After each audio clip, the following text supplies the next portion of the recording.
Alguma vez você já percebeu que estava esquecido depois de ficar sem dormir? Sabia que esse esquecimento pode ser revertido? Venha nos acompanhar no vídeo de hoje sobre um estudo que foi a fundo nessa situação e encontrou um fato inesperado. Todo mundo já passou pela situação estressante de ter que ficar algumas horas sem dormir para conseguir fazer tudo no prazo. Quando isso aconteceu, certamente você notou que a qualidade do estudo quando você estava caindo de sono não chega nem perto daquele que você conduz quando está bem descansado. Isso acontece porque a privação de sono afeta fortemente a fixação do aprendizado, aquilo que chamamos de evocação posterior. Qualquer um que já passou por essa experiência consegue identificar essa relação, mas em 2023, um grupo de cientistas holandeses foi mais a fundo, e a partir de um estudo publicado em janeiro, eles procuraram descobrir o mecanismo por trás da dificuldade de recuperação de memórias. Seriam elas perdidas? Ou estariam apenas se escondendo em lugares de difícil acesso? Para responder tais perguntas, os cientistas conceberam um experimento com ratinhos, o qual mostrou que memórias formadas durante a privação de sono podem ser sim recuperadas, mesmo após dias depois de sua consolidação. Para entender o experimento, precisamos antes entender conceitos básicos. Primeiro, o principal responsável pelo armazenamento de memórias no sistema nervoso é o hipocampo, uma pequena parte cerebral logo acima de nossas orelhas que transforma memórias de curto prazo em longo prazo, garantindo assim o aprendizado de novas informações. Esse processo ocorre por meio do armazenamento da memória em neurônios hipocampais específicos na forma de engramas. Os engramas são a representação neural de memórias e é a força e o padrão de suas conexões que nos permitem evocar um acontecimento ou informação. Ok, mas e aonde entra a privação de sono? Basicamente, não dormir prejudica as alterações estruturais intrínsecas ao engrama por meio de duas moléculas muito importantes, AMPC e PKA.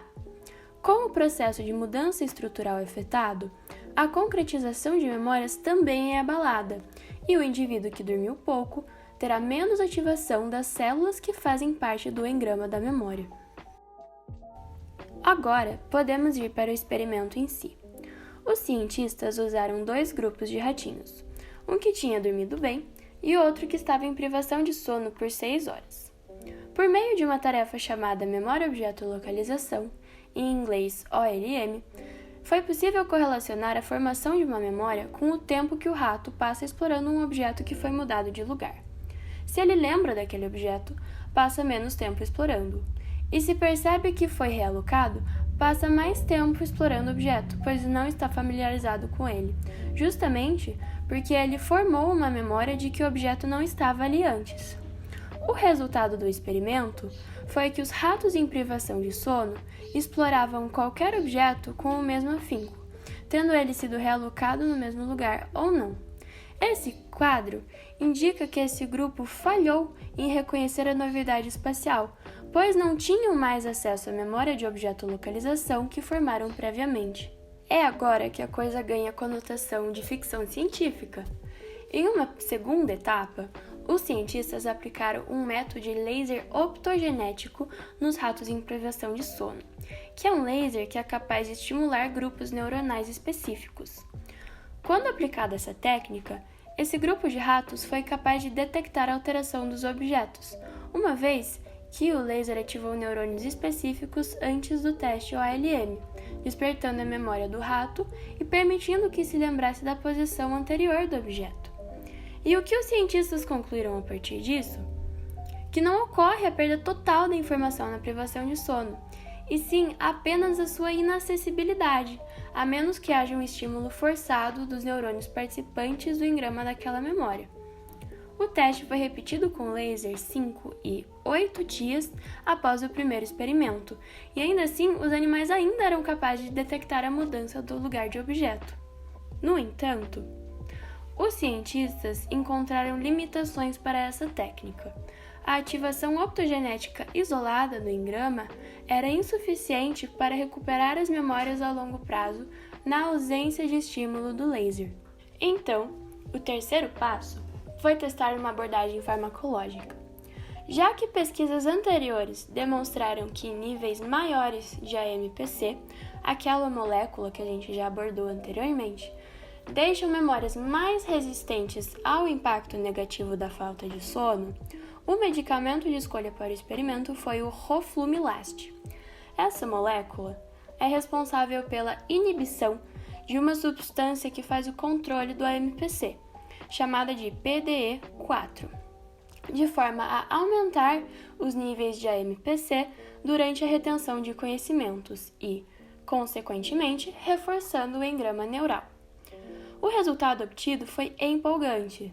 Os ratinhos em privação de sono, tratados com o medicamento, foram capazes de identificar a novidade espacial de forma equiparável aos descansados, não só em primeira instância, como também até 5 dias após o tratamento.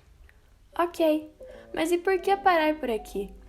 Os resultados obtidos foram de que, em um lado, a ativação optogenética dos engramas hipocampais fornecia apenas acesso temporário às informações consolidadas na privação de sono, e do outro lado, o tratamento sistêmico com o Roflumilast possibilitou a consolidação das memórias de curto prazo dos ratos. Então, por que não unir essas duas técnicas? Foi isso que os pesquisadores fizeram. Assim, em uma nova leva de testes, os cientistas testaram 3 grupos.